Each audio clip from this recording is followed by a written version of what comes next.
చిన్నపిల్లల్లో పెద్దవాళ్ళల్లో కాన్స్టిపేషన్కు ఏమైనా డిఫరెన్సెస్ ఉంటాయా? దాని గురించి తెలుసుకుందాం.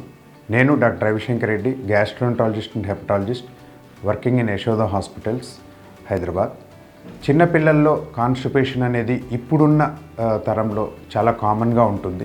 చిన్నపిల్లల్లో ఇప్పుడున్న హెల్త్ హ్యాబిట్స్ అంటే ఫస్ట్ పిల్లల్లో కాన్స్టిపేషన్ ఉందంటే మరీ ఎర్లీ లైఫ్లో యూజువల్లీ టాయిలెట్ ట్రైనింగ్ అంటే మదర్ కానీ ఫాదర్ కానీ పిల్లల్ని రోజు మోషన్స్ పోవడము ఇది అలవాటు చేయాలి.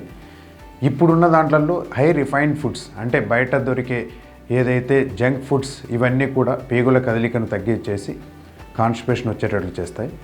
కొంతమంది ముఖ్యంగా చిన్నపిల్లలు లేకపోతే గర్ల్స్ స్కూల్కి వెళ్ళిన తర్వాత టాయిలెట్స్ సరిగా లేవనో లేకపోతే వాష్రూమ్ను హోల్డ్ చేసుకోవడము దీంట్ల వల్ల కూడా కాన్స్టిపేషన్ అనేది ఎక్కువ అవుతుంది.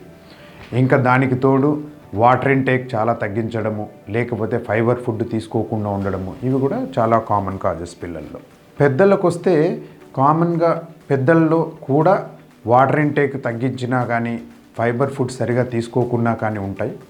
కానీ పెద్దల్లో కొన్నిసార్లు డిసీజ్ ప్రాసెసెస్ అంటే కొంతమందికి డయాబెటీస్ ఉండడం వల్ల పేగుల కదలిక తగ్గడము, థైరాయిడ్ ఉండడం వల్ల పేగుల కదలిక తగ్గడము, కొంతమందిలో కొన్ని మెడికేషన్స్ అంటే కొంతమందికి డిప్రెషను దాని రిలేటెడ్ సైకాట్రిక్ మెడికేషన్స్ వాడినప్పుడు కూడా పేగుల కదలిక తక్కువ ఉంటుంది.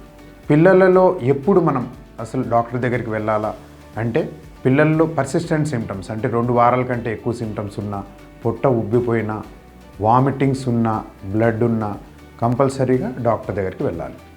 అలాగే పెద్దల్లో కూడా ఎవరికన్నా వెయిట్ లాస్ అవుతుంది, లేకపోతే ఆకలి కావడం లేదు, కొంతమందికి బ్లడ్ పడుతుంది, లేకపోతే కొలోన్ క్యాన్సర్స్ ఫ్యామిలీలో ఉన్నాయి, వీళ్ళు మాత్రం డాక్టర్ దగ్గర వెళ్ళి చూపించుకోవాలి.